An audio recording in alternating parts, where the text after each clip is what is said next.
प्रणाम भाई, का हाल चाल आप लोग के? कमेंट करके जरूर बताइए जा। और भाई फागुन के महीना आ गई होली के, आप लोग सब जानते भाई ना धीरे धीरे और अलग लेवल पे मजा आवेला होली के दिन। का मतलब सही बोलते कि ना, इन्हें उन्हें एकदम लपेटा इन नाली में गिरल बा फ्रूटी पी के इन्हें होली खेला, उन्हें डीजे बजाता है तो मजा आवेला, अलग मजा आवेला होली में।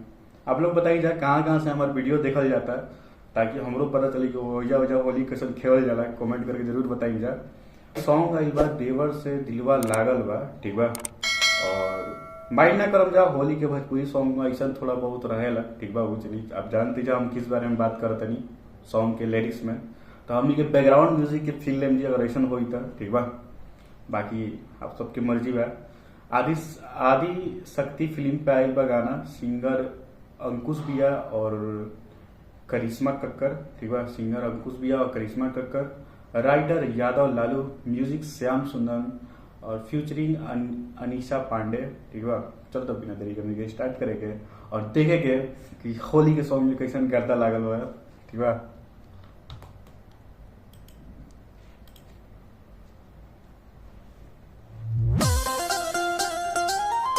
इनकर एक अलग लेवल है, मतलब इनका साथ जो भी काम करेली ना, अनीशा पांडे इनका नाम है, अनीशा पांडे ही नाम है इनका शायद।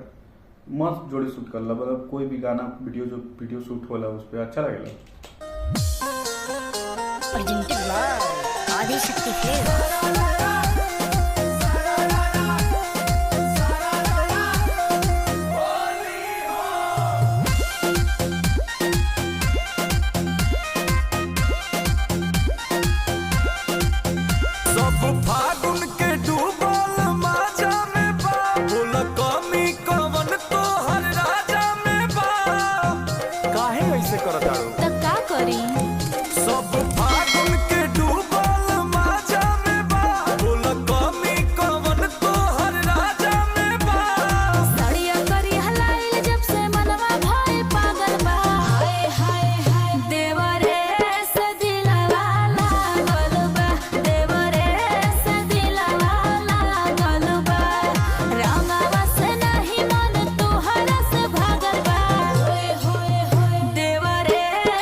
ये जो सॉन्ग बा थोड़ा सा फील भाई आप लोग के तो पता चल गई कि आप लोग अगर सुन ले हो कम जाता।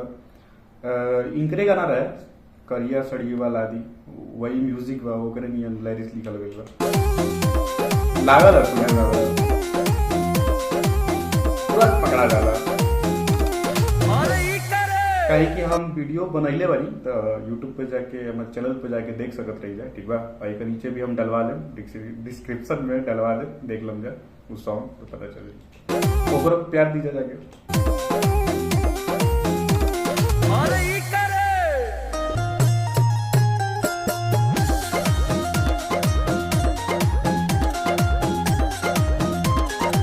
किसिम किसिम के उचोली लावे किन के, कैसे भुलाई जाए राजा ओह दिन के, लियाई तो लगाई के ना मन ताहरा हमारा में भेद सोना करता, जवानी में खाता में छेद सोना करता। सूत गइल ह तू ता उतारात भर जागल बा, हाय हाय हाय देवरे से दिलवा लागल बा, देवरे से दिलवा लागल बा।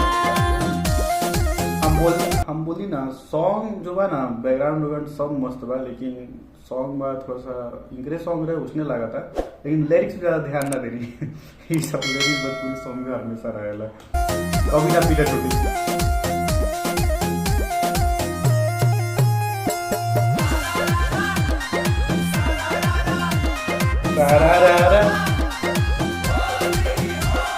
जननी ना राजा तू तोर देबा दिल के, तू नहीं बुझेला। ई कुछ डांस करत था, देखो जब रोकले भाई तब कुछ अच्छा हम दिखाए के भी कोशिश करम ताकि स्माइल आवे।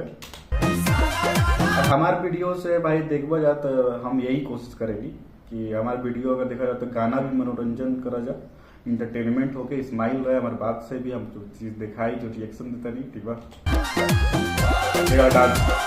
जननी ना राजा तू तोर देबा दिल के, नहीं बुझेला उहे बुझे फील के।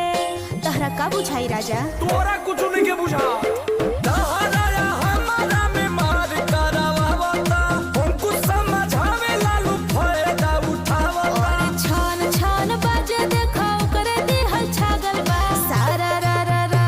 देवरे से दिलवा लागल बा, देवरे से दिलवा लागल बा।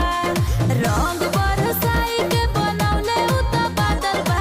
हाय हाय हाय देवरे से दिलवा लागल बा, देवरे से दिलवा पगला के गाई लागल बा, देवरे से दिलवा लागल बा। ये कैसन गुस्सा। जब से मनवा भइल पागल बा, हाय हाय हाय देवरे से दिलवा लागल बा, देवरे। बताइए जा हमारा डांस कैसा लागल। रिएक्शन के साथ साथ डांस भी देवे नहीं हम तो आप लोग के मनोरंजन करेगा तुम जो मन करी वो करेगा तुम रेडी बनी। आप लोग कमेंट तक करके बताई जा, ठीक बा। गाना बहुत अच्छा बा, हम बता नहीं रही लिरिक्स में थोड़ा सा वल्गर क्वालिटी रहेला भोजपुरी में, तब मजा लगा बैकग्राउंड के। और आप लोग को बताई जा कमेंट करके कि कैसा लगा सॉन्ग।